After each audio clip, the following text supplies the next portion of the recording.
I published a book about 6 months ago, but I never really told anybody about it. So today I'm just going to go through and make the changes that I need to make sure that the conversion is good, because I'm going to start talking about it. And I want to make sure that all of the promotion, the book marketing that I do gets the best possible results. So I'm going to go through my page and talk you through some of the changes that I will be making, and then how I'm going to launch this book to #1. So like I said, I put this up about 6 months ago because I had it on pre-order. It was a project that I just wanted to get finished. So I put it up, but then I kind of forgot about it. And that's why it's sitting at around 800,000 in the Kindle store. Doesn't sell any copies. And this is a good kind of before after metric, because you can see I'm like 300, 700, and 800 in my categories. I'm going to try to push myself up to #1 in all of those categories. If you wanted to get really clever about it, I could click into maybe any one of these categories and see what it would take to get to #1 in that category. So if I click on this one here and I scroll down to see what their rank is. So they're #1 in authorship with 5,379. So to get to that rank, I need to sell about 27 copies per day. That's according to Kindlepreneur's Amazon Bank Sales Calculator, which is a pretty good tool to get a good idea of how many copies it would sell to get a certain rank. I tend to estimate it. It takes about 1,000 sales a day to get in, sorry, 100 sales a day to get into the top 1,000. So that gives me a pretty comfortable target goal of selling 27 copies. I'll shoot for 100 copies just to make sure. And so later I'm going to tell you how I'm going to sell 100 copies in a day. But first, to make sure that actually happens, before I tell anyone about it, I have to make sure that when people land on this page, they buy the book. And that comes down to the cover and the blurb and the price, basically, and the reviews. So that's what I'm going to be talking about and fixing. So the book cover is the first thing to fix. I just used a very simple kind of placeholder cover, which actually looks kind of fine. And on Amazon, I don't mind white covers because white covers can actually stand out among the thumbnails. But it could be better. It's not really eye-catching. It's not colorful, especially if you're putting stuff on social media or putting it out in your email. A brighter, bolder cover will probably get more clicks over to the Amazon page. So that's something to consider. I'm going to play around with a couple variations. So the first one looks kind of like this. It's a little more colorful, but kind of has the same slightly retro style. Here's a very similar version that's kind of muted, but then I also have some super colorful ones as well that I might test out. I don't love those. I kind of prefer the understated ones. I was working in Photoshop, but if you don't know graphic design, I have a lot of templates on DIYbooktemplates.com, I think, which also has an online design tool, which is like Photoshop. So you can play around with your stuff in there. Although book cover design is very important, it can be very expensive. You can do it yourself, but it is hugely significant in terms of sales. And the thing about book marketing is if you are paying to access someone else's platform and you are losing money because those people you're reaching are not converting into sales enough to be profitable, that's not going to work for you long term. If you're depending on ads, you can't scale. You'll run out of money before your book is successful. So book cover design is one of the big pieces to make sure that people click the links, especially because if they don't click the links, it doesn't do anything. Once they click the link, because your book cover looked good enough, then the blurb and the number of reviews become important. But the book cover comes first. So what I'd usually do is send out an email or post on social media with my 3 favorite covers and ask for feedback to see what people like. But be cautious because other people don't know what book cover design is really all about. And the thing that's the most popular on social media may not be the thing that performs the actual best on Amazon. So even after I asked my list and even after I picked what I think is the winning cover, I would probably test these covers out anyway. The easy way to do that is just to run ads for a week with one cover and then switch to another cover. It's not something that most authors do because most authors launch with one cover and stick with it forever.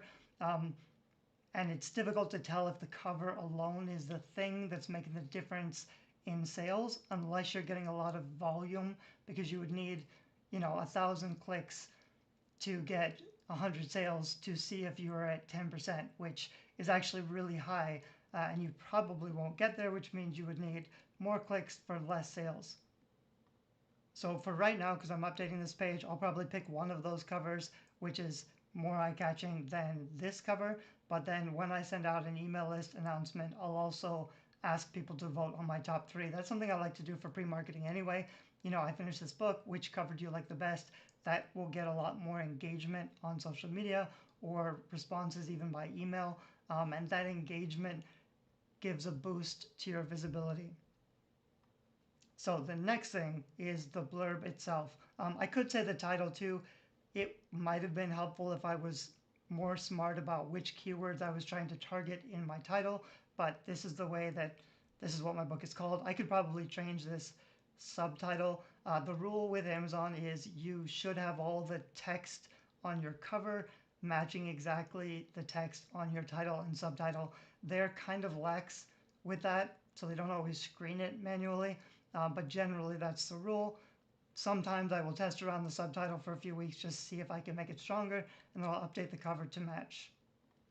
But that's kind of all right. The other thing is your blurb. You're only going to see the top of it at first. So that's kind of your hook. It's got to be really good. This is not a very good hook. And then read more, they will read the rest of your blurb. My blurb is kind of a wall of text. It's a bit too long, but mostly it just doesn't have any personality. It's all kind of fine, but it just sounds like sales copy for book marketing. There's a lot of other book marketing books out there. There's no real secret, premise. What is this book going to give you that nobody else will? Mostly, I think my problem with it is it just sounds like, anybody's sales copy, especially this stuff down here. Doesn't sound like me at all. I'm going to rewrite it. I need to keep all of the same, the benefits and the topics are the same, but I need to use copy that communicates emotionally with my target audience, but also matches the voice inside the book. So this just doesn't sound like me, and it should. So I'm going to edit this down quite a bit, probably remove at least a third of it, take out some of these headlines that feel a bit spammy, try to add some personality. That should all boost the conversion. A lot of this stuff, because I know what I'm doing, I'm just going to make the changes. I'm not going to test it, but it's always a good idea, even if I know what I'm doing, because I should also be doing this if I was focused on selling more books, to test things out. So you don't want to just make a decision and then leave it. You want to, don't assume that what you think is going to work is actually going to work, because it might not, which means a lot more testing. Luckily, if you're self-published, that's one of the advantages of being an indie author, is that we can make changes like this until it works, which is why indie authors often outsell traditional authors on Amazon. There's kind of a flow to how people shop. So the first thing that they're going to do is click, which is going to be about your cover or maybe your hook or your teaser, depending on which platform you're promoting your book on. But after they click, which is mostly about the cover, then they're going to read the blurb to see what it's about, and then they're going to check the price and the reviews. So everything is important, but things are important in a different order. That's why I talked about the cover, then the blurb, and then the next two pieces are the price and the reviews. So I actually priced this at $9.99 because I didn't want anybody to buy it. It's too high of a price. I could possibly sell it at that price if I was really running targeted ads and it was part of my business, but I don't really make money from my nonfiction books anyway, and $9.99 is high for a book on Amazon. Depends on your genre, it depends on your audience, but I've already done the research for, guides for self-publishing and promoting your book. I know what other people are charging. $3.99 would be kind of the low end, and $6.99 might be kind of the high end. So there's a balance between sales conversion and profitability, because I may make more per sale at a higher price, but I would sell less books at a higher price. So you may sell 3 times as much if you drop the price of $3.99. That's something you'd want to test out over time. Also, it makes a difference depending on how strong your cover and your blurb are and how many reviews you have. That'll make your price point seem more or less reasonable. So especially because, like I said, my cover is not great, my blurb is not great. I only have 4 reviews on here. This is way too high of a price. It also helps a little bit to inject some urgency into your promotion. So when I tell my list, I could just say, I have a new book out, go buy it. But instead, what I'll say is I'm running a Kindle countdown deal, which is something you can set up in KDP. So I'll make it $3.99 for a few days, basically, and then email it to my email list, and they can buy it at the lower price point. It also kind of works both ways, because if I tell people, it's on sale, go buy it, I won't get as many sales as if I tell people, it's only $3.99 until tomorrow. Tomorrow's the last day you can get it on sale. That always converts more people. So I could actually email it out twice, when it goes on sale and when the sale is almost over. And the last bit I'll touch on quickly are book reviews. So these are really important. It's a chicken and the egg situation where you can't really sell a book without reviews, but you don't get reviews without selling it. On KDP, you can have 5 free days every 3 months. So what I would typically do is email it out to a smaller list first, or maybe post it on social media, and use one of my free days. So I can say, the book is free today for 24 hours. Go get it, especially for like my core following who is more likely to review it. Then I'd probably leave it at a lower price for a month or two. You want more sales and a higher sales rank probably than you want actual sales until you have more reviews. And then you can play around more with the pricing. So I would leave it at a lower price till I have 25 or 30 reviews. Then maybe I would push the price up to $4.99, $6.99, see where it starts leveling it off. Especially if I'm also running ads, you can kind of figure out what's the point where this is going to make money. After the first 3 months, or at the end of the first 3 months, I could do something like use the other 4, because I said I used 1. I could use the other 4 free days and try to do a real promo stacking boost, which means there's a bunch of email lists you can basically buy access to. So I can say, my book is going to be free these 5 days, or it's going to be 99 cents these 5 days. You pay $30 or $50 for those other promo sites to email your book out to a lot of readers, hoping for as many sales as possible, which will boost your rank up. If you do something like that, it does help to have the days, because you want to hit it hard the first and second day to get your rank up pretty high. And then the other couple of days, your rank is already high, so you're getting the free visibility and people will buy the book. The challenge is, even I've got 4 reviews, which is fine, but it's not great. So even if I do a big promo right now, and I get a lot of visibility, it still won't convert very well to a cold audience with only 4 reviews. So I'm not worried about that right now, because I'm not marketing this to a cold audience. I'm not running ads. I'm not putting it out to strangers. I'm just going to tell my platform about it. And that's going to be maybe my social media and my email list. I'm going to stop this video now and make all of these changes. Those are the changes that I need to make to the page to make sure conversion is working. And then hopefully by tomorrow, this will all be updated. I can show you what it looks like now. And then I'll talk about, how are we going to make those 100 sales. You need 100 sales a day to get to number 1. Actually, that's not impressive. I think I can get a lot more, but that's kind of like a baseline to make sure we hit number 1 in those 3 categories. So I'm going to show you how to do that and the importance of having a platform. Okay, so it is the next day. I'm going to continue with the promotion and the marketing stuff. I was kind of surprised that this page updated already in something like 12 hours or something. It should take like 24 to 48, sometimes 72, but I just made a change to the cover and the blurb, and that got updated pretty quickly, so I can continue. So first, let's talk a little bit more about book reviews, because like I mentioned, this only has 4 reviews, and really I shouldn't be blasting it out to a bunch of people when I know that the lack of reviews is going to be a problem. Even if I get people to click onto the book, the lack of reviews for a cold audience will mean less conversion.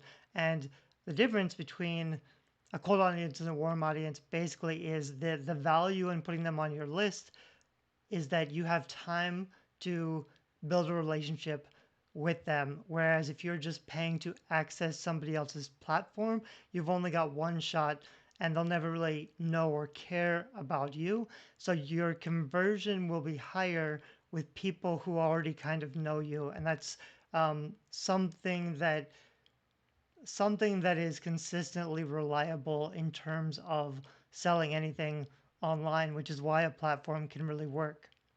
What a lot of people will talk about is doing a beta reader or ARC launch. So hypothetically, I could post this in my Facebook group right now with maybe a PDF link, and I could say, go download the book. I would love some reviews, and I might pick up a few extra reviews that way, although Facebook visibility in groups and pages is really low right now. And also, if they downloaded a PDF and then they came to this page, they may be able to review it without buying the book, but it wouldn't show up as a verified review.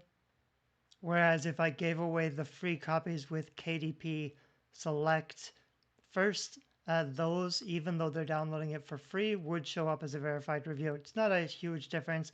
And also, like this 4.7 from 4 reviews, it's not even a real review. I haven't gotten anybody to write a real review of this book. These are just ratings, which doesn't matter that much. It's always kind of been a bottleneck issue because a lot of readers, if you sell 100 books, you might get one or two reviews because most people just can't be bothered to post a review unless they love it or hate it, which is why sometimes you can end up with, you know, more negative reviews than is really fair, even from people who didn't read the book, because it's common for people to find out why they don't like the book pretty early and then not finish reading the book, and then they'll write a review about why they quit reading so that other people won't buy your book as well. And you may think, that's not really fair. They didn't even finish reading it, but they're if they really didn't like your book, it's usually a mismanaged expectation, which means the way that you're presenting it or the audience that you're reaching, for whatever reason, they expected something different than what you got. There are also a bunch of sites where you could post a PDF to try to get beta reader reviews. Off the top of my head, I think like BookFunnel or Story Origin, but that's also not something I rely on very often. For a real launch that like if I was really trying to make money from this book, I would do my strategy I mentioned earlier of giving 1 or 2 free days away to my list or a smaller subset of my list to kind of, prime the pumps, I guess. And then I would launch it harder and again with some new content to my main list. And then ideally, you would transition into advertising where you're putting it in front of a cold audience, but you have enough social proof to get a reasonably reliable conversion, enough that you can spend money on advertising without losing money. That's kind of the goal. It sounds crap to be like, work so hard on a book only to break even, but most authors never break even. Most authors lose money. If you can get to the point where you break even, you can boost your profit just a little bit. For example, I set up the audiobook with this just with their new, I think it's called Whisper. It's like an AI audiobook program inside of KDP. It's not amazing, but it allows me to put up a cheap audiobook. What I should also do is make a paperback version for this book, because if I'm pushing all that traffic to this page anyway, typically you might get like for 25% of your sales will be audiobook and maybe 5 or 10 will be print books. So if I sold, 100 ebooks and I'm breaking even, then I might make profit with the audiobook and the print book. So that is a consideration if I'm really running ads. I actually mostly use my nonfiction books to drive traffic to my online courses. This book is actually kind of the text version of one of my online courses. If I scroll down, you can see my earlier book that I wrote like 10 years ago, Book Marketing Instead. And this one I actually made perma-free. It's a pretty solid book, but the reason I have 600 reviews on this book is because I'm giving it away for free. So you could also, like, if you're not getting any reviews at all, you could leave it at a low price for a while, or you could even give it away for free for a while, especially if you don't have a platform yet, you don't have an email list yet, and you don't have any money to spend on advertising, and ads won't work anyway because you're not going to get the sales without the reviews. Perma-free doesn't really mean free forever. I could just price match it. You set it for free on other platforms, and then you ask KDP to price match where it's been published for free on other platforms. You can use something like Draft to Digital to put it up on Apple and Kobo. So you could like leave it free for 3 months and then see if you got some more reviews, and then you could change it to paid later on. I've done this with some of my novels as well, or I'll just every 3 months I'll use my 5 free days to give away a lot of copies, which will stack into reviews. A lot of my fiction books have like 1,000 reviews, which is great. I'm really happy I've reached so many readers, but that doesn't necessarily translate into sales. So even a book with 1,000 reviews, I may not be able to advertise profitably for that one book. Things make a lot more sense at a higher price point. With nonfiction, you can sometimes justify a higher price point. I think this is like $9.99 right now. I'll probably move it down to like $5.99 or something. And some of my novels are pretty long, so I put them at like $5.99. But typically, if I have a completed box set series that's really long, and then I add a very long audiobook based on the entire series, that combination can do much better because it's a better value for readers. And then advertising just makes a lot more sense. So personally, that's what I've been focused on right now, is just finishing up my series. That's why I haven't really been promoting my books or doing any ads for a long time, because I'm just focused on writing. But let's get into the book marketing and promotion stuff, because that's sort of more fun and it's what most authors are probably going to be interested in, because it's a challenge. Everybody kind of wants to know how to get more readers, where to even start. And there are two ways, if you can see my fingers, there's two ways to market books. And it's either going to be leveraging somebody else's platform, which means, asking other people to promote it for you, which is very rarely going to work, and relies on building long-term relationships. When I talk about social media, especially, I don't really talk about marketing my books on social media. I use social media to build relationships by just being in the orbit of other authors who are in my genre, to make friends, pay attention to what's going on, use my platform to support them, because you're building social karma basically, which can help. It's not something everybody wants to do. It takes a lot of work. You may not want to be a career author off this particular book that you're marketing. And so if you're not doing all of that stuff, then you are going to be paying to access other people's platforms. And that's what advertising is really all about. You can advertise with AMS ads right on Amazon. You can advertise on Facebook, which a lot of people do. Those are the main two places to advertise your books, because you can get pretty specific with the targeting. And advertising is the best and easiest way to sell books when it works, but it's very difficult to get it to work because everything has to really optimize your conversion. And on top of that, when readers buy your book, you have to satisfy them enough that they will leave a positive review or tell people about it. That's a whole other thing. I have courses on, how to write satisfying fiction and nonfiction. But my point here is basically a lot of other people will just talk about advertising, and it is the simplest thing to do, but it may not work for your marketplace. It may not work for your book. Maybe you don't have everything dialed in enough to have optimized conversion. And it could even cost quite a bit of money to figure out that your ads aren't working. Also, things change all the time. I know a lot of people who, reliably use advertising on Facebook, for example, every month they bring in 10K because they've dialed in their ads and they just work. But then this month, Facebook has another update. Suddenly the ads are not working anymore and their sales, they drop 75%. And especially if you've already quit your job and you're a full-time writer, that in uncertainty or inconsistency can really be a challenge.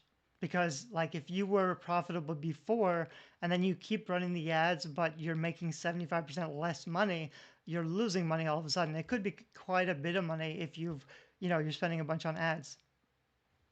Okay, so what is the alternative? The alternative is having your own platform and getting organic visibility. There's two kinds of visibility. There's on-page and off-page visibility. So on Amazon, I could try to boost the visibility of my Amazon page with keywords or categories. So on your KDP page, this is actually something I've seen people charge like $300 just to help you with your keywords and categories, which I think is kind of silly as a service, but it's also kind of important. I've been thinking about offering something like that just because, um, it can work. It's an important thing. I just think that's too much money. You can buy something like Publisher Rocket. You probably need to do a lot of testing, and it's pretty hard to see whether or not things are working because you can't track everything the way you could on your own website. One little thing I did when I was rewriting my blurb is I focused on the book marketing keyword a little harder than I was in the original blurb. So I have book marketing up here at the top in bold. And then I also have it somewhere else. I bolded it down here, book marketing plan. Probably is not going to make a huge difference. The interesting thing I've always thought about book marketing specifically, this is a free tool called WordStream where I'm just looking for the keyword book marketing and then it'll tell me, how many people are searching for that every month. And it's only 2,400, which I think is ridiculous because everybody's writing a book. There's millions of new books published on Amazon, but the numbers for people who are actively looking for book marketing are so small. That's really important to know, however, because I need to know what my target audience is searching on Amazon or on Google for. But I also have to recognize the limitations. There's only 2,400 people a month looking for book marketing. If I got half of those, maybe I get 1,000 people to view my book on Amazon, and maybe my conversion is 25%, which means I sell 250 copies a month, which would be, pretty good actually. And I'm sure there's a lot of other smarter keywords that I'm not using yet if I thought a little more creatively about what my audience is actually searching for. I've done a lot of that research, so I kind of know already there are better keywords I could be targeting. Going back to keywords and categories really quick, if I scroll down, this is your keywords. It used to be the case where you would actually have to use your keywords to match the categories. So depending on which categories you wanted to get into, you would put the keywords that match the categories. There are tools and stuff. You can research all of that, but it works a little bit differently now. So I'm not actually, I don't pay that much attention. I'm a little bit lazy with my keywords. It used to be the case that you could be included in up to 10 categories, and then it would only show the top 2 categories that you're actually ranking on your Amazon page. Now you can just pick 3 categories. So I already noticed that one of these categories, business web marketing, that's actually not a great fit for this particular book, so I should probably change that one.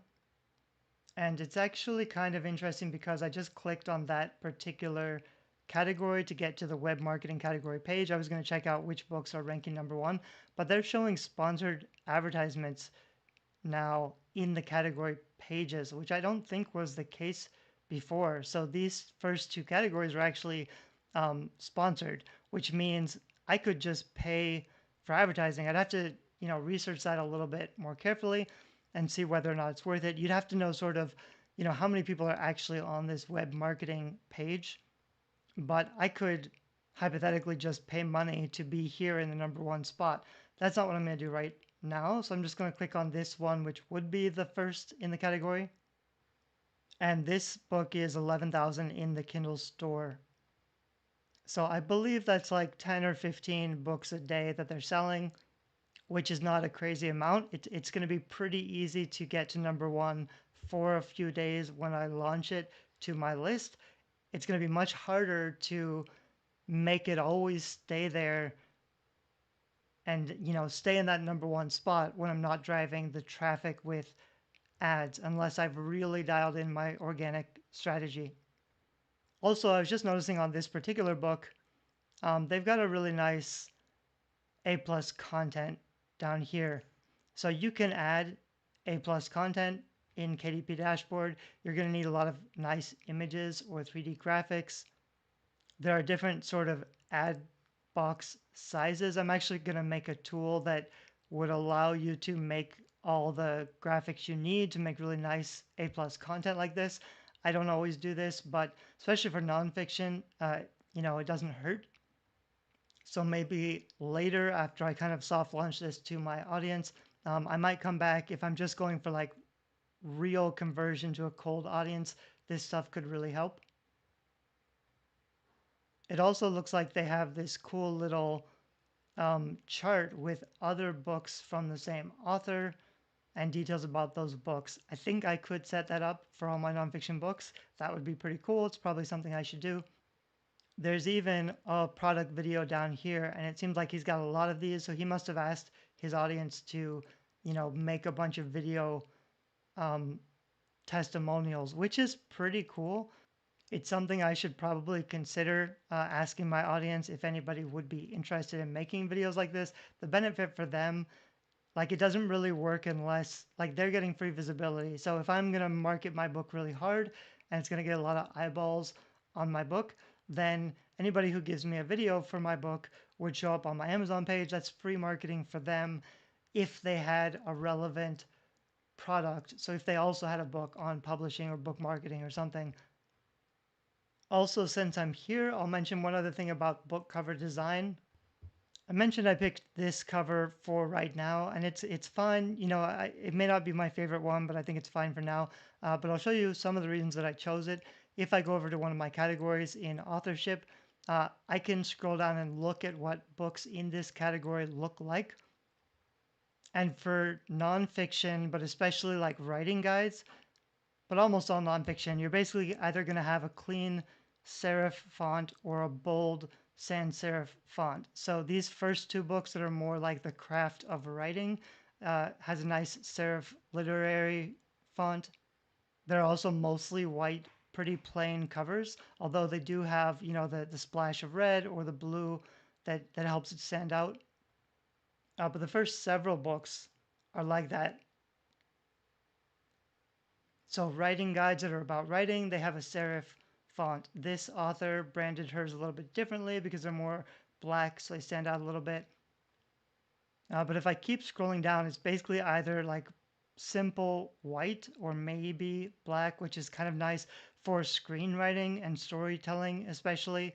The black ones seem more common. And then when we get into marketing, it gets a little bit more, bold serif, bold sans serif font. There's not a lot of consistency actually with these. You'll see they're kind of all different colors. But pick a color and then try to find fonts that match other books in your target genre. You don't want anything to be too close. So for example, this one, bold orange and white font on a black background, Bebas New, which is a really bold sans serif font. That's pretty common for books like this. I don't want anything that's too similar so it looks like somebody else's book, but I do want it to fit in. So when I update my writing guides, I'll probably make it look a little bit more like these books, which have a lot of space, a lot of white space, a really clean serif font. But for this book marketing guide, I'm happy enough. You'll see like a lot of these are orange and white. Orange tends to be pretty common for business and creativity stuff. So I mentioned earlier that not a lot of people are actually searching for book marketing. They're searching for other things. But because I've been doing this for a long time, I know what my audience is looking for and I know what their publishing journey looks like. So I can target any keyword that authors are going to need to search for to learn the stuff that they need to learn about. And it starts with, writing. So when people are searching for writing, they're not actually searching for how to write a book. They're searching for character name generators or plot outline structures. They're more specific topics, that, yes, there's a lot of competition. It's a pretty big space. There's a lot of demand also, but I've been surprised how consistently I've been able to rank for pretty competitive keywords. So I do have a lot of articles about writing on my blog. I also have a lot of resources for book formatting or book cover design. So most of my traffic goes to those sites where people who are looking to publish, but they want to do it themselves, they're looking for, the design stuff that's a little challenging. I give away free templates. They send up to my email list. That's why my email list grows pretty fast, but it's all pretty targeted traffic because it's people who are probably writing a book or probably thinking about publishing a book. So maybe they're not looking for book marketing yet, but they will be interested later. This also works for fiction. I've been talking about it for a long time. I know not everybody wants to start a blog or build an email list or another platform, which is good for me because I mean, it's nice for me that I'm still getting all the traffic because nobody else is doing it, but it's kind of frustrating because it's not that difficult to do, and somebody should really come along and try harder because I haven't updated my blogs in years, and I'm still ranking pretty well for a lot of things. So one example I've been using for a long time because it's still working surprisingly well. I wrote a mermaid romance novel, and I have an article about how the mermaids in my romance novel have sex, even though it's not really a sexy, spicy novel. But there are thousands of people every month who are searching for these specific keywords, and my fiction blog basically gets a lot of traffic just for this keyword. It doesn't mean there's 100% overlap because a lot of people, they may not actually want to read a mermaid romance novel, but all the people who do land on my website for this particular keyword, of course, I have a banner there and a link to the book. I also have like the full audiobook video on that page. And mermaids are sort of a smaller, like it's a smaller market. There are less people searching for them, but there's also less competition.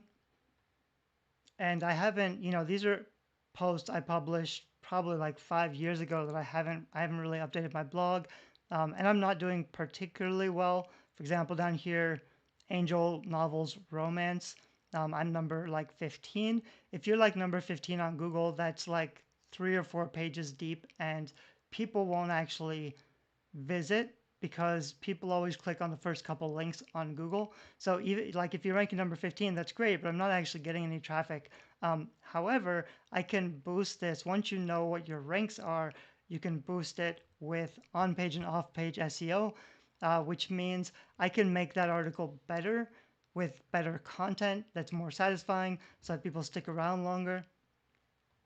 And then I can also boost it with backlinks from other authority sites. So I have a bunch of blogs around fiction. So if I notice I'm ranking really well for something, I can just add a new article on one of my other blogs and link back with this keyword to my Angel Romance post, and that would boost me up even higher. So if I push this up to, number one, this particular keyword, there's barely anyone searching for it. But for a more recent example, here's horror stories to tell in the dark. So I'm number 13 right now, but there's 135,000 people searching for this. And this is not something I put a lot of effort into. I'm not a horror writer. I don't really have any novels. I write dark gothic fantasy, so it's adjacent, but the audience who are looking for these short horror stories are not really my target audience. However, it's nice to have traffic on your site that kind of tells Google your site has some value. And then if I have one site page that's doing really well, I could add some links at the bottom of this page to my other stuff that might be relevant. So I could, at the bottom of this page, I could push it up to number one, which would be awesome. If it was at number one, I'd be getting like 50,000 or more visits to my blog a month. And then at the bottom of that, I could say, if you like horror, you should check out this book or whatever. There's also this one for best vampire books, where I'm currently at like number 11. It looks like I'm moving up. Google also changes all the time. So some of my sites, they go down in traffic, others go up in traffic.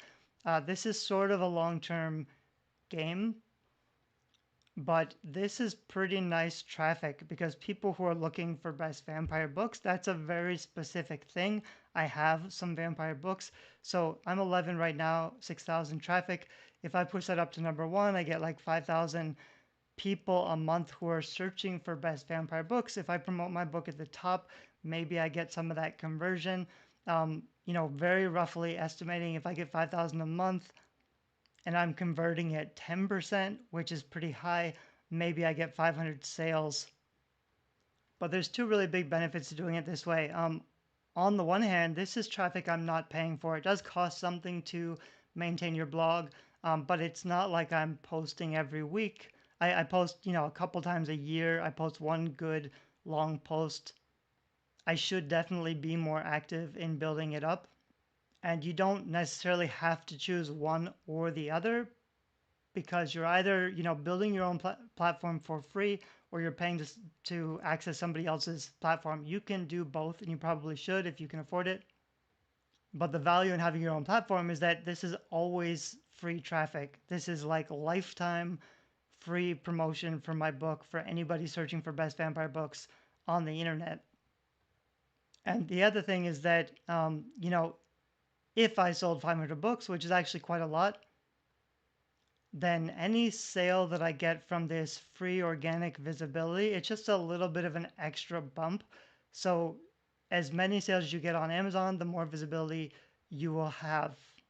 Which is why I mentioned earlier, sometimes it's better to sell more copies at a lower price point, because it'll snowball upwards. So if I'm getting, even one sale a day, organic traffic, that one sale will keep me out of the millions. When you're in the millions on Amazon, you're basically invisible. Nobody's ever going to see your book. Amazon will actually actively hide your book from people. As an example, here's that horror story book that I published under a ghost name. I'm just going to search for the keywords, very scary stories. I'm actually kind of surprised that my book shows up at all. What I was gonna say, it shows up down here. It's not high up. It's possible that because I've looked at it before, it says previously viewed. It's possible that Amazon's only showing it to me because I already found it directly earlier. But what I was going to say is that even if you search for your author name or your book title, it may not come up because Amazon wants to sell products. So they're going to show what they think is the most likely to convert to whoever is searching for those keywords. And if your book doesn't have any reviews, and if your book is not selling, they may not want to show your book to those people, even if it's a direct keyword match. So I mentioned I'm not really focused on selling books right now. I don't have any ads going, basically. And usually if you turn all your ads off, you'll be invisible on Amazon. My books are not invisible on Amazon because I have some organic traffic. So you can see that my mermaid book and my vampire books are getting some sales, which is better than zero.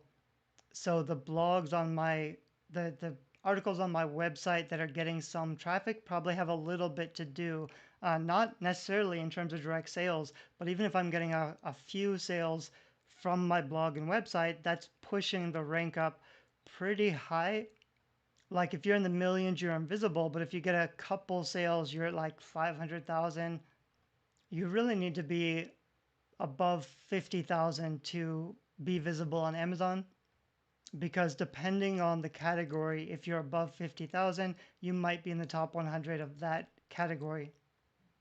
Okay, so but there's also another significant reason to have an author website and to get traffic to that author website. It's so that you can build your email list. Even a very small list is pretty important, because if I need to get reviews, which of course, I can't sell the book until it has more reviews, having an email list allows you to directly reach some readers and offer them a free ARC copy or a free book, or at least just tell them, that it's for sale. This particular book launch, I'm not going to go after reviews first. I'm just going to tell my list it's available. I will tell them it's on sale uh, for $3.99 or something. I think that starts tomorrow. But because I have the warm audience, I'm a little less bothered by my lack of reviews, at least in the short term. To build an email list, I typically have two different kinds of email lists. I have the one where strangers will sign up to get something for free. Maybe it's a free couple of chapters, maybe it's a free book. It depends what you're writing and what content you have available. But the idea is if you can get relevant content to your blog or website, and then you offer them something desirable that they sign up for, you will have the opportunity to build a relationship with them over time by offering more great value, and then they can become actual fans where now you're talking to a warm audience and everything gets a little bit easier. It's really helpful to have that warm audience so that you can soft launch something. By soft launch, what it means is a lot of people will really plan out their book launches, and I used to do that and attack it really hard, but you're probably going to overspend time and money trying to get everything perfect, and it's not going to convert very well because you don't have the reviews yet. So there's a whole process of when do you send out the ARCs, how do you get the book reviews posted before you launch it out to like a book blast or a book stacking promos. So I might do sort of a casual launch to my audience first. It is kind of true that like the first 30 days and then the first 90 days is important because you get an extra boost for being in the hot new releases. But basically, I just mean, send it to your warm audience first to get some reviews and some traction. Slowly start ramping up ads and testing until the reviews are there. Then you can start doing like a ad stacking promo or full on advertising and see how that works out. But mainly, like, I don't care about having a really good best selling launch that puts me on number one because that doesn't mean long term income. I want this book to always rank at the top of its particular category with organic visibility, um, which means it's not just about getting as many sales as I can in the shortest amount of time. It's about getting as many sales as I can in the longest amount of time, which is a slower game because when you first publish, you're probably doing everything wrong. And if you try really hard to launch it with, not enough reviews, a bad cover, not a good enough blurb, you won't be able to make it work.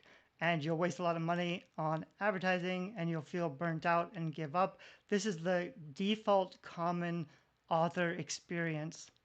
And the only way to get around that is to learn from your mistakes and to also test things out until you figure out what works. And that's sort of a longer term process. There are some strategies to warming up an audience. So if someone first signs up for your free thing to get on your email list, there is a way of, what are you going to talk about? I have, I think, like a 12-step email marketing strategy for books. I had to Google it. So it's this free email series. Actually, it's this one, a free 12-week email series. So if you search for creativity.com email series, this should show up. And this is just what I would recommend you set up for your initial autoresponder when people sign up to your email list. You can schedule these. I do 12 because that's about 3 months of content if you email once a week, but you could speed that up and go to like 2 a week. I actually have not yet implemented this, even though I've been doing this for like 10 years. I've never really treated my fiction as seriously as I should, but this is the way that I would do it. And the goal is to, get them to sign up for something free and then convert them into something paid. So what I would actually do, because I have tons of books, is probably shorten some of this personalization stuff and get into a specific book series at a time. So maybe every month I would send 3 or 4 emails about one particular book where I might share why I wrote it or some book reviews or the cover. And then instead of having a 12-week email series, I would have like a 1-year email series, which would introduce people to all of my books. That's what I should set up, and I probably will eventually. The other interesting thing I saw when I Googled myself is that my YouTube shows up. This is a really, really old one from 10 years ago. But if you don't have a established blog with a high DA, which is domain authority, then you won't rank for competitive terms. Google will favor the best content from the most reputable site. And for a lot of people, that's gonna be YouTube, even if you don't really want to be a YouTuber. Previously, I've said like book trailers are not really a thing, but it's become easier to make them. And the trick with YouTube is just if there's no other competition, like if everybody else is writing blogs, and Amazon specific books don't really show up in Google results, then a YouTube video with your keywords could show up on the first page of Google, even if you don't have a platform. But that's also kind of true with things like medium.com or LinkedIn or even Reddit. And another really cool thing is that a lot of the new LLMs or the AI tools, they are pulling Google results to find answers to your questions. So if someone goes into, you know, hypothetically, Google may switch its entire search engine to be completely AI. And so if someone's searching for, the best vampire books on Google or in like ChatGPT, ChatGPT is going to do the research and Google it and then share the answers. So if I have a post that's ranking pretty well, here's my, it looks like I need to fix my, what do you call it, favicon or emoji over here. But if I have a blog post that's ranking well with a bunch of vampire books and my book is recommended, then if someone asks ChatGPT for the best vampire books, there's a higher chance that it will actually recommend my book, which means you could like train ChatGPT to recommend your book to people. The other thing I will typically do is see who else, like what else shows up. If I'm Googling my search terms, what other books are showing up? I want to make sure I know what's available. And if it's somebody else's personal blog, maybe I can even reach out to try to do a little bit of cross promotion. It's weird because most authors really don't understand blogging or backlinks or link exchanges. So it's typically like even if you're trying to just help each other out, they may not get the importance of it. So it's kind of a hard sell unless they really know what they're doing. But for example, here's a Reddit post. I've read 60 vampire novels. So if I clicked on the Reddit post, I could scroll down and leave a comment to my own book in this Reddit post. That's a little bit dodgy. You got to be kind of careful, especially on Reddit. They really hate self promotion. What some people might do is you might leave a comment that just has the keyword vampire books, but not linked directly to it. And then a few months later, you could go back and change that keyword to a direct link to either your blog or to Amazon. It's hard to prove, but I'm pretty sure you can boost your Amazon search results with backlinks. So if I, highlighted vampire book or whatever in my comment on Reddit and I linked it straight to my Amazon page, then my vampire book might show up better on Amazon when people search for vampire books in the search browser. Or if I already know that I have a post on my blog that's ranking for vampire books, I think, like I said, I'm like number 10 or 15 or something. But if I have, even one backlink from Reddit, that could push me up several spots. There's also a Goodreads list here. So if I click on this Goodreads list, I can add a book to this list. So it looks like I've already done this before. I should have two different Goodreads accounts. You want to be careful about mixing up your fiction and nonfiction or your different genres. So I'm not sure why, it's showing these both because I should have these on. It looks like this one's Derek Murphy. This is DS Murphy. I use a different pen name or a different version of my name for fiction and nonfiction. But I have added my book to this list. But there are like 1,700 books on this particular list. And if you're not in the top 100, you probably won't get any views anyway. But you can see like 101, only 16 people have voted. So hypothetically, even if I only got 20 people to go to my Goodreads and vote for my book, I could be up on the top 100 of this list of 1700, which is something. And they also have comments down here. So I haven't really checked this out in a while. It says down here some HTML is okay. So what I probably will do, or what I should do, is leave a little comment linking to my book list on my blog for the best vampire books. Blog comments can be a little bit spammy, so I don't really do this very often, but I wanted to see if this will work. I had a little bit of HTML with a link. I'm going to see. It says links to other sites are not allowed in the comments, which is weird because I saw this other comment up here that does have a link, but this is from 2010, so a long time ago it was probably okay, but now it's not. You can add a book or an author though, so I tried to edit it and just add my book. So like I said, I think blog comments are actually pretty spammy from a user's perspective. So there's a little bit of a balance. You don't want to look spammy. You don't want to look like you're just promoting your book on social media or in comments, especially if it looks kind of weird or sneaky, which is a reason to avoid it if you're getting a lot of real people to see it and they are turned off by it for some reason. But in terms of SEO and backlinking, it may be worth the risk because a really solid link from a big site like Goodreads or Reddit could boost your organic visibility enough where no one's really actually seeing this comment, but the backlinking is making your content more visible. So just for fun, let's dive a little bit deeper into the book marketing nonfiction side of things. So I'm just going to Google book marketing first. And you can see now with Google, they have the AI overview. So this is what I was talking about. If you had some content that was ranking really well, AI overview is pulling website results. So it's possible that you would show up. You can see that YouTube ranks really well. So there's some YouTube videos over here. Then there's some sponsored posts. So you could boost your articles on Google search results, but that typically doesn't convert very well. But I would want to see what's ranking for book marketing so that I know what the competition is and what other people are seeing. Here's another Reddit post. Are there any book marketers legit and any good? This is something where maybe I could post a comment.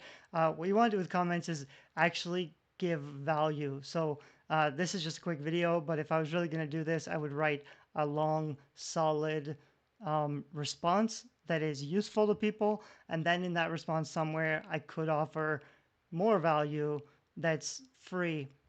And then that free content would convert people onto my email list, and then I could send them some emails and try to build a relationship.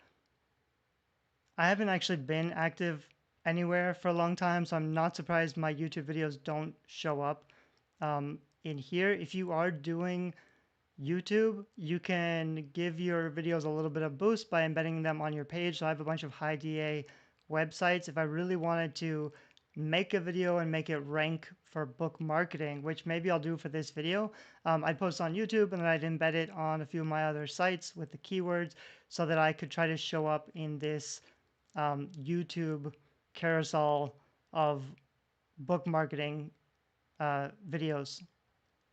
The other neat thing with Google, though, is if I go to book marketing books, if I'm looking for books specifically, I'll get this preview, which shows a bunch of different book recommendations. So Google is looking at everything on the internet and seeing what people are recommending for this particular category. And if you click on here, you can actually see where they're getting this information.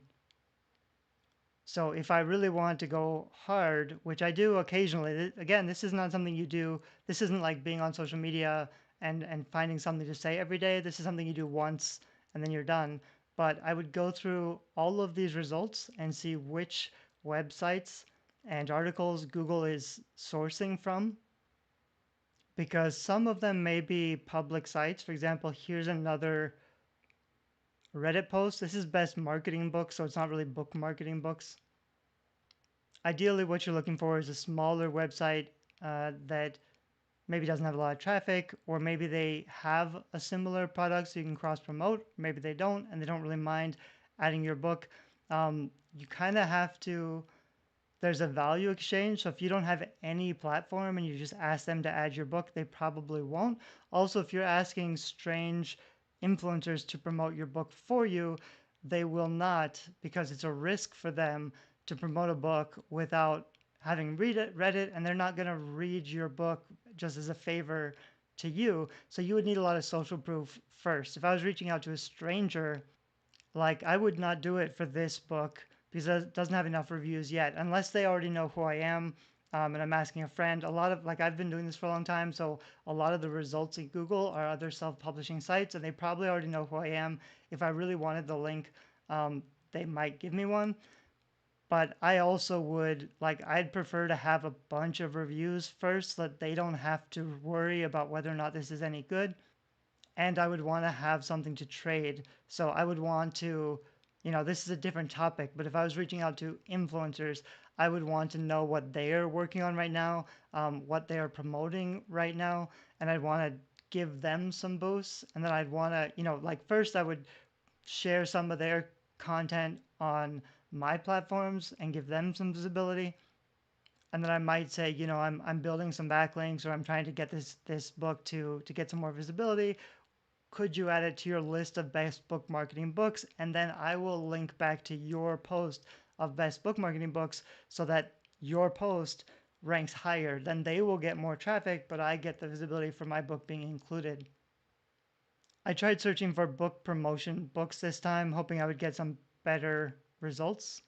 And they're not showing me the book covers this time, but they are showing me some of the websites. So just instead of having to scroll down and look at all of the individual different results, I can kind of get a faster overlay of, these are some of the things that are ranking pretty well. Also, it shows me a few things up here. So let's click on this one. So this is an author who has a self-help book outline template. They also do editing and coaching. And then they have this list of books. This is a nice looking clean layout with 8 books. So I would also have to be aware, like if I added one more book, it would kind of break up their format. But they do have, a bigger list down here with just text. So this might be pretty easy for me to reach out and just ask, would it be possible to add my book to your list? And then in exchange, I can link back to that page, or I could link back to some of his books or his coaching or whatever. I'm a little bit lazy, so I rarely do stuff like that. I have done it in the past. There's a difference between when you're starting out, you have to do more because you have zero visibility. So you may have to work harder in the beginning to build your platform because you don't have any platform. So I did do quite a bit of, cross promotion or relationship building or network building when I was starting out, but I don't do as much anymore because now I can just email my list. I have like 100,000 people on my list. So if I convert that, it's not converting very well, like because I don't use my list very often. I haven't emailed in like a couple years. So, out of 100,000 people, a lot of people sign up for free stuff and they're not really fans. Maybe they haven't opened any of my emails. I might get 5,000 people to open the email. I might get 1,000 clicks, and maybe I'll get 100 or 200 sales. That's kind of what I'm shooting for. And that's enough for me right now because this is not like my full-time project. This is not something I'm making money from. I'm only doing it because I haven't told anybody about this book yet, and I probably should. It is kind of cool that in the AI overview, it gives me a quick summary of some of the other books. And then there's a list down here, which is pretty cool. But then it also says down here how to find more books and resources, and it links again to Daniel's blog, which showed up over here. So now I know like that's 2 different sources of information that's telling me this is actually a pretty good page that I probably want my book to be on. That might be worth reaching out. Anyway, that's mostly all I wanted to say in this video. There's like an hour-long crash course to book marketing. There's a lot more stuff you can do that's more detailed, but I've touched on the big issues that'll keep you from selling books.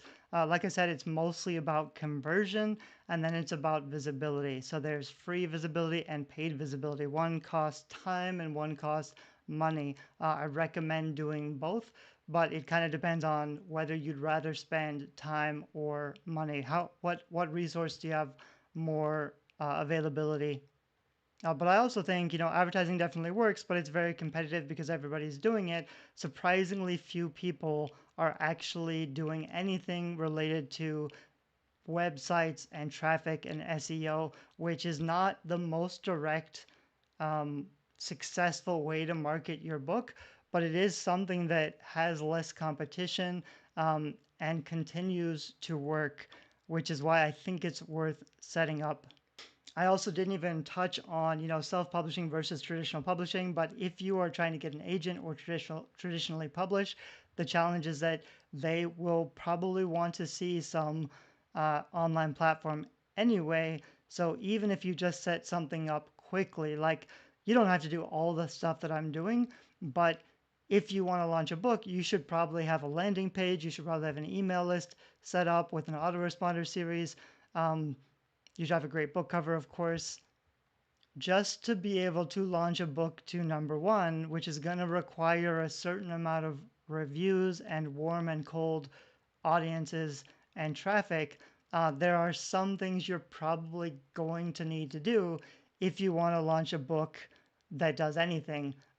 If you don't have a platform and you're not spending money on ads, or even if you do spend, I've seen a lot of people ask, like, I've got $20,000, how can I make my book successful? And the problem is you cannot just pay to make your book successful. You can't just advertise a book if it doesn't have a good cover or a good blurb, but especially even if you've got that, because you can pay a lot of money and get a good cover and a good blurb, you still can't get readers. You still can't get reviews. You can't pay people to review your books. So you could spend $20,000 on a lot of visibility, but you wouldn't get any sales and it would be a huge waste of money. So more money doesn't really help market your books, because if you don't know what you're doing, and most book marketers who you want to hire online, like if you search for a book publicist or PR or something, they're going to do old school stuff like radio interviews or podcasts, um, press releases that just don't do anything because they won't fix your conversion issues. And if you're trying to get an agent or traditionally published, they're going to be interested in what you're going to do to promote the book. How are you going to reach readers? Part of that is just knowing what your what your book actually is and who it's actually for. What are the benefits and features of your book that will appeal to your target audience? They won't do all that work for you. You've kind of got to figure that out before you pitch them. And although it's not the only necessary thing, it will definitely help your proposal to be able to say you have some kind of a platform, whether it's an author website or an email list or social media following. And there are different ways to build those assets. And it may not be worth it for just one book if you're not planning to make this a career, because the average traditionally published advance for a new author is something like $5,000. And if you get a regular traditionally publishing deal, let's say five to $10,000, even like $25,000, they buy a lot of books and they publish them all, hoping some of them make money, but most of them don't. The dirty secret traditional publishing is that most books don't make money, even if they're traditionally published, because the traditional publishers aren't doing any marketing either. So personally, I don't really want a 5 or 10K advance for a traditionally publishing deal unless I'm trying to actively leverage, a different kind of broader audience reach.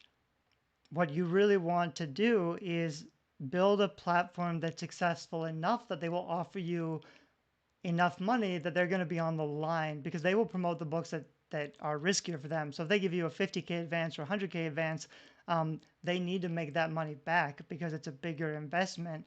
And so they will promote that book harder, but they're not going to give you that much money if you don't have a way of selling books, which is going to be your author platform. So it can be very worth it depending on what kind of book you're publishing and how you're trying to publish. But the flip side of that is if you have a big enough platform that someone's willing to offer you $50,000 or $100,000, you could probably make as much money or more money self-publishing it anyway if you're responsible for most of the sales anyway. it may not make as much sense to go traditional anymore. The reason people choose traditional is because they think they don't want to do any of the publishing and they don't want to do any of the book marketing, which is valid, but learning how to pitch your book to an agent or a publisher is a completely different business model than learning how to self-publish it and sell it online. And you may not like that may not be the skill you want to invest years into chasing. So I might make another video, after I actually do this stuff and I email my list. I'll probably email them, a couple times about this book. Like I mentioned, I want to get it to number one, which is, fun for a day to be able to say you're number one in a few of these categories. But then ideally, I will stay in the top 100 of these categories without advertising so that it continues to be visible and continues to make some sales without any promotion. That's sort of the holy grail. I haven't been active. This is a new book. I haven't done anything with it. And I haven't really done most of this stuff with all of my books, even though, I've been talking about it for a long time. The other kind of thing that's interesting is that a lot of this stuff sounds like a lot of work, and it was, which is why I also haven't done most of this stuff because it's time consuming. But there are newer tools and platforms available that let you do more of this work with much less effort. So it's kind of a really good time to build this kind of stuff now because most people still aren't doing it and it's easier than it's ever been before. I do hope that I'll start to post on YouTube a little bit more often though. So if you have any questions about book marketing or publishing or writing or whatever, you can check out my other videos. I have a lot, or just leave a comment and I'll get back to you as soon as I can. Thanks. Bye bye.